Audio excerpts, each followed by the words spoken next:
Hey guys, welcome back, and in today's video, I'll be covering how NordVPN actually performs in China. Because while it's known for being one of the more secure and feature-rich VPNs you can get, it's unfortunately not a reliable option anymore when it comes to getting around China's internet censorship. Now, this isn't just about one feature or one server not working, it's more that Nord just hasn't been able to keep up with the Great Firewall. And even though they've introduced a new protocol called Nord Whisper, which is supposed to disguise VPN traffic to look like regular HTTPS, most users in China are still running into dropped connections, inconsistent speeds, and in many cases not being able to connect at all. They do have setup guides and manual connection options for things like Windows or Android, but even with those, connection problems are still common. So unless you're really comfortable doing a bunch of manual configuration, NordVPN just isn't dependable enough for the average user in China right now. And while NordVPN isn't exactly a good option for China, despite being one of the top VPNs outside of this country, there are still a couple of options I recommend that have been far more consistent, and those are Surfshark and ProtonVPN. But before I get into the details of how each one performs, there are a few things you should know about how VPNs work in China, because the environment here is very different from what you might be used to. First off, there's the Great Firewall of China, and the way it works is that it doesn't just block apps and websites, it actively scans for VPN traffic and shuts it down when it's detected. And that means that connection reliability depends not just on the VPN you choose, but also on how it's configured and what network you're on. Then there's the issue of mobile carriers. China has three main providers: China Mobile, China Telecom, and China Unicom,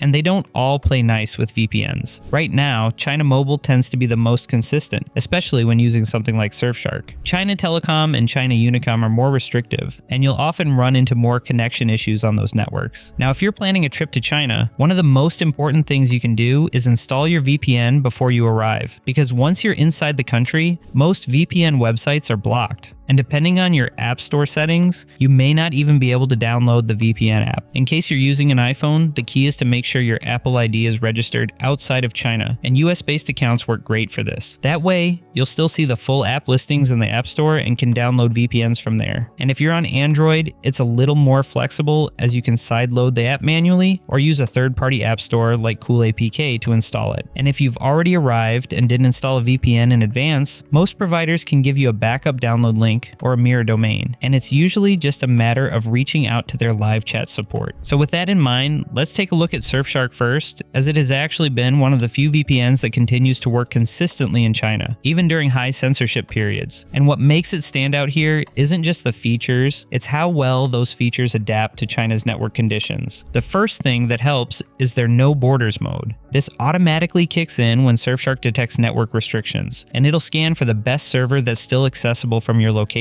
It's not something you have to enable manually, which is great, especially if you're dealing with unstable or heavily filtered networks. They also have something called camouflage mode, which hides VPN usage from your internet provider. And this is particularly useful for getting around detection on networks like China Telecom, which tends to be more aggressive about blocking VPN traffic. Now, in terms of device support, Surfshark is especially good on Android. It installs easily, even if you're already inside China, and the app stays stable even on more restricted carriers. On iOS, it's still solid as long as you're using a non-China Apple ID. The only downside is that the app might crash occasionally on iPhone, but reconnecting usually works right away. And so once you're connected, you'll have access to things like YouTube, Twitter, Google, and WhatsApp without any issues. And even during peak evening hours, Surfshark tends to hold the connection better than most other VPNs, and that's a huge plus if you're relying on it for communication or work. So overall, Surfshark is what I'd recommend as your primary VPN for China, especially if you're on Android or you're looking for something that doesn't require a lot of manual setup.